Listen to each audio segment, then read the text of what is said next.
ದರ್ಶನ ದೇವಿ ಬಗ್ಗೆ ಬರಬೇಕು, ಯಾವಾಗಲೂ ಬರಬೇಕು ಅಂತ ಅನಿಸುತ್ತೆ. ಯಾಕಂದರೆ ಆ ದೇವಿಯಿಂದ ತುಂಬ ಪವಾಡಗಳು ನಡೆದಿದ್ದಾವೆ, ಇನ್ನೂ ನಡೀತಾನೆ ಇದೆ. ಹಾಗಾಗಿ ಏನೋ ದರ್ಶನ ಸಿಕ್ಕರೆ ನಮಗೂ ಏನೋ ಮುಂದೆ ಒಳ್ಳೇದಾಗತ್ತೆ ಅನ್ನೋಕ್ಕೋಸ್ಕರ ಬರ್ತಾ ಇದ್ದೀವಿ. ಆಗುತ್ತೆ ಒಳ್ಳೆಯದು.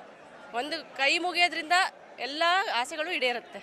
ನಮ್ಮ ಮನೆಯಿಂದ ಎಲ್ಲ ಆಭರಣಗಳನ್ನು ತಂದು ವಾರದ ಮುಂಚೆ ತಂದು ನಾವು ಅದನ್ನು ಪಾಲಿಷ್ ಮಾಡಿ ಅದನ್ನು ಹೆಚ್ಚಿಗೆ ಹೊಳಪನ್ನು ಕೊಟ್ಟು ಅದಕ್ಕೆ ಅದನ್ನು ನಾವು ಪ್ರತಿ ಜಾತ್ರೆಯ ಮುಂಚಿನ ದಿನ ಬೆಳಗ್ಗೆ ಹೋಗಿ ನಾವು ರಾತ್ರಿ ದೇವಿಗೆ ಸಮರ್ಪಣೆ ಮಾಡಿ ನಾವು ಬರ್ತಾ ಇದ್ದೀವಿ. ಇದನ್ನು ನಾವು ಒಂದು 10-12 ಜಾತ್ರೆಯಿಂದನೂ ಮಾಡ್ತಾ ಬಂದಿದ್ದೀವಿ. ಈ ಜಾತ್ರೆಯಲ್ಲಿ ವಿಶೇಷ ಏನಂದರೆ ಅದಕ್ಕೆ 1-2 ಲಕ್ಷ್ಮೀ ಪದಕ ಆ ತಾಳಿಸರಕ್ಕೆ ಸೇರಿಸ್ಕೊಟ್ಟಿದ್ವಿ. ಪ್ರತಿ ಜಾತ್ರೆಗೂ ಒಂದೊಂದು ವಿಶೇಷವನ್ನು ಆಭರಣವನ್ನು ಸೇರಿಸ್ತಾ ಕೊಟ್ಟೋ ಶಕ್ತಿ ಆ ತಾಯಿ ನಮ್ಗೆ ಕೊಟ್ಟಿದ್ದಾಳೆ. ಆದ್ದರಿಂದ ನಾವು ಮಾಡ್ತಾಯಿದ್ದೀವಿ.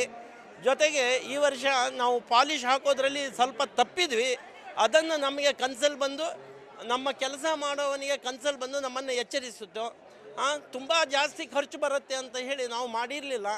ಅದನ್ನು ನಮಗೆ ಕನಸಲ್ಲಿ ಬಂದು ತಾವು ಮಾಡಿರೋದು ಪಾಲಿಷ್ ಸರಿಯಾಗಿ ಮಾಡಲಿಲ್ಲ, ತನ್ನ ಆಭರಣವನ್ನು ಸರಿಯಾಗಿ ಪಾಲಿಷ್ ಮಾಡಲಿಲ್ಲ ಅಂತ ಹೇಳಿ ನಮ್ಮ ಕೆಲಸ ಮಾಡೋನ ಕನಸಲ್ಲಿ ಬಂದು ಹೇಳಿದ ನಂತರ ನಾವು ಎಲ್ಲ ಆಭರಣಗಳನ್ನು ಭಾಳ ನೀಟಾಗಿ ಮಾಡಿಕೊಟ್ಟಿದ್ವಿ. ನಮ್ಮ ಯಥಾನುಶಕ್ತಿಯಾಗಿ ನೀಟಾಗಿ ಮಾಡಿಕೊಟ್ಟಿದ್ದೀವಿ.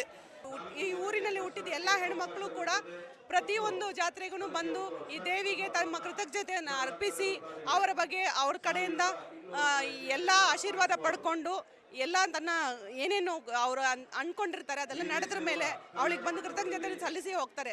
ತುಂಬ ವಿಜೃಂಭಣೆಯಿಂದ ನಡೆಯುತ್ತೆ ಈ ಜಾತ್ರೆ. ಇಡೀ ಕರ್ನಾಟಕದಲ್ಲಿ 2ನೇ ಅತಿ ದೊಡ್ಡ ಜಾತ್ರೆಯಾಗಿ ನಡೆದಿದ್ದು ಎಲ್ಲರೂ ಕೂಡ ಇದನ್ನು ವೀಕ್ಷಣೆ ಮಾಡಲಿಕ್ಕೆ ಅಂತಲೇ ಯಾವ್ಯಾವ ಊರಿಂದ, ಯಾವ್ಯಾವ ಪ್ರದೇಶದಿಂದ, ಯಾವ ವಿದೇಶದಿಂದ ಕೂಡ ಬಂದು ನಮ್ಮ ದೇವಿ ಆಶೀರ್ವಾದ ಪಡೆದು ಹೋಗ್ತಾರೆ. ಯಾವಾಗಲೂ ಕೂಡ ಅದೇ ನಮ್ಮ ದೊಡ್ಡ ಜನಜಾತ್ರೆ ಅಂತಾನೆ ಹೆಸರುವಾಸಿ ಪಡೆದಿರುವಂಥ ಈ ಸಾಗರ ಜಾತ್ರೆ ಯಾವತ್ತೂ ಕೂಡ ಅದಕ್ಕೆ ವಿಶೇಷತೆಯನ್ನು ಪಡೆದಿರುತ್ತೆ. ಮತ್ತು ಅವರು ಬೇಡಿಕೊಂಡಂಥ ಎಲ್ಲ ಬೇಡಿಕೆನೂ ಆ ತಾಯಿ ನೆರವೇರಿಸಬೇಕು.